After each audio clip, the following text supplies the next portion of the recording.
दूसरी जंग खत्म हो रही है, लेकिन कोरोना की जो तीसरी जंग है उससे जीता जाएगा।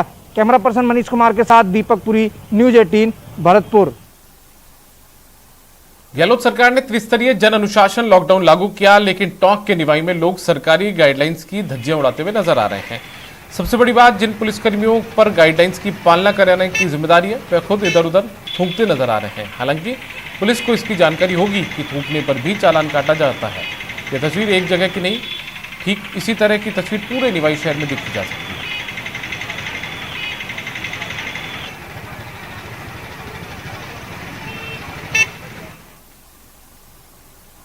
कोरोना की तीसरी लहर की आशंका के बीच कोरोना संक्रमण ने बच्चों को अपनी चपेट में लेना शुरू कर दिया है। जोधपुर में ही पिछले 30 दिनों में 648 बच्चे कोरोना पॉजिटिव हो चुके हैं। हालांकि राहत की बात यह रही कि बहुत कम बच्चों को अस्पताल में भर्ती कराना पड़ा। ज्यादातर बच्चों को घर पर ही आइसोलेशन में रखा गया, लेकिन 23 दिनों में 648 बच्चों के कोरोना पॉजिटिव रिपोर्ट के बाद जिला प्रशासन हाई अलर्ट पर है।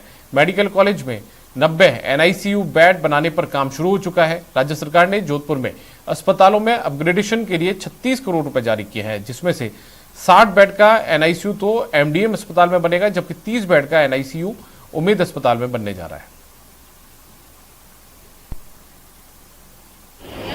देखिए, आप लोग न केवल जोधपुर बल्कि बाकी ज़िलों के बारे में भी संख्या हमारे पास आ रही है। हम लोग मीडिया के माध्यम से भी और अन्य स्रोतों से भी ये जानकारी रख रहे हैं। जैसा मैंने कहा, न केवल जोधपुर या राजस्थान में, महाराष्ट्र में क्या ट्रेंड्स चल रहे हैं, दिल्ली में क्या ट्रेंड्स चल रहे हैं, इस तक की जानकारी हम लोग रख रहे हैं। हमारे यहाँ राज्य सरकार द्वारा, हमारे माननीय मुख्यमंत्री द्वारा NICU, जिसको न्यूनेटल ICU बोलते हैं, उसके लिए 90 बेड सैंक्शन हुए हैं। उसमें से 60 बेड हम यहाँ मथुरादास माथुर हॉस्पिटल में लगाएंगे और 30 बेड हम उम्मीद अस्पताल में लगाएंगे। दौसा के बाद भरतपुर में भी बच्चे कोरोना की चपेट में आए हैं। यहाँ 1 से 22 मई तक 612 मामले सामने आए हैं, जिसके बाद प्रशासन और स्वास्थ्य विभाग ने अपनी मुस्तैदी बढ़ा दी है। चिकित्सा विभाग तीसरी लहर से लड़ने के लिए युद्ध स्तर पर तैयारी शुरू कर रहा है। जनाना अस्पताल और सभी CHC पर अतिरिक्त ऑक्सीजन बेड की व्यवस्था कर रहा है और ऑक्सीजन सिलेंडर की व्यवस्था न होने पर ऑक्सीजन कॉन्सेंट्रेटर पहुंचाए जा रहे हैं। चिकित्सा विभाग लोगों से लगातार बच्चों को सावधानीपूर्वक रखने की अपील भी कर रहा है।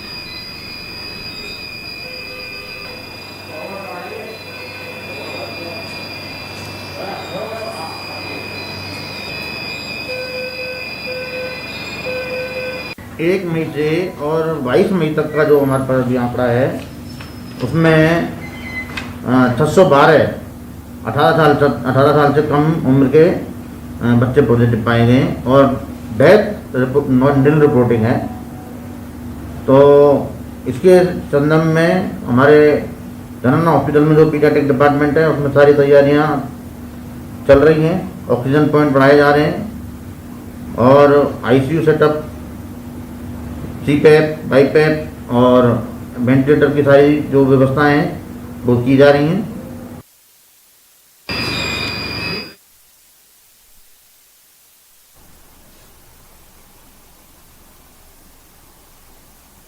और ललित सिंह जोधपुर से हमारे संवाददाता जुड़ गए हैं और भरतपुर से दीपक पुरी हमारे साथ जुड़ गए हैं।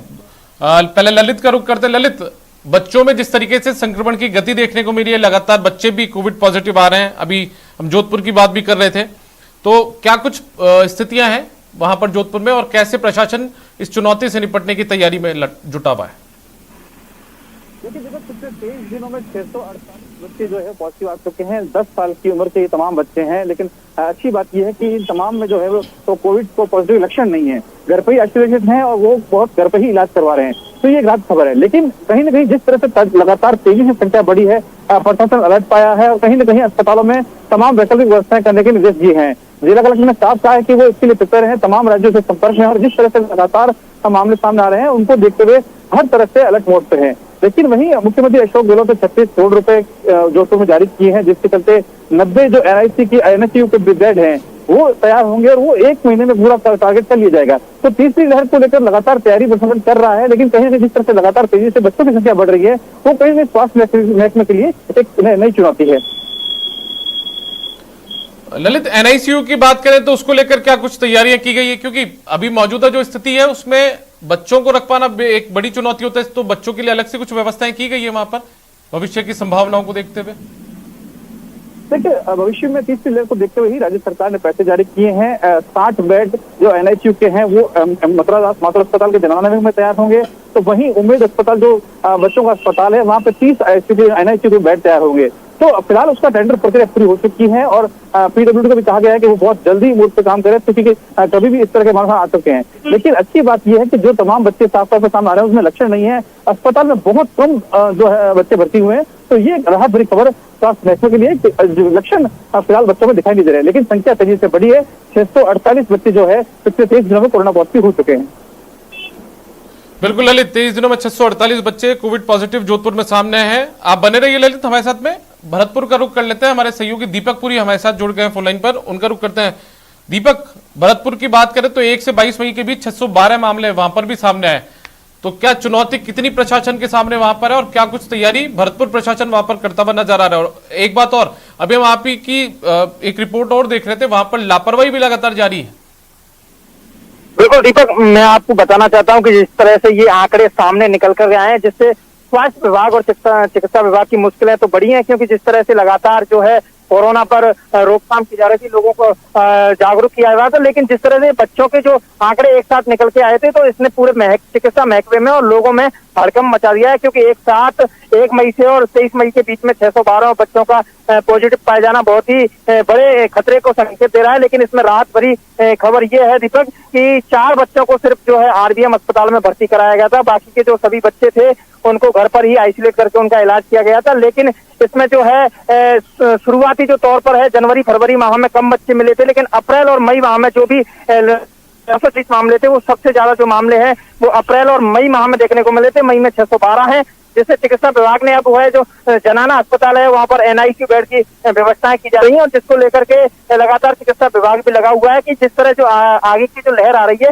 उसमें बच्चों को आ जाएगा, क्योंकि जो लगातार WHO भी चेतावनी दे रहा है कि जो तीसरी लहर है वो बच्चों के लिए खतरनाक साबित होगी। तो इसको लेकर के चिकित्सा विभाग काफी लगातार लगा हुआ है, लेकिन लोगों की जो लापरवाही है वो अभी बाज नहीं आ रही है। बाजार में बिल्कुल ही लोग जो है बेधड़क घूमते हुए नजर आ रहे हैं। इससे जो कहीं ना कहीं बच्चों का जो संक्रमण है जो लगातार बढ़ने की ओर इशारा कर रहा है, क्योंकि लोग हैं बाजार में आते हैं, बाजार से घर जाने के बाद में बच्चों के संपर्क में आते हैं, तो क्यों बिल्कुल ये जो चलिए दीपक, बहुत बहुत शुक्रिया आपका हमारे साथ जुड़ने के लिए। और ललित सिंह, आपका भी जो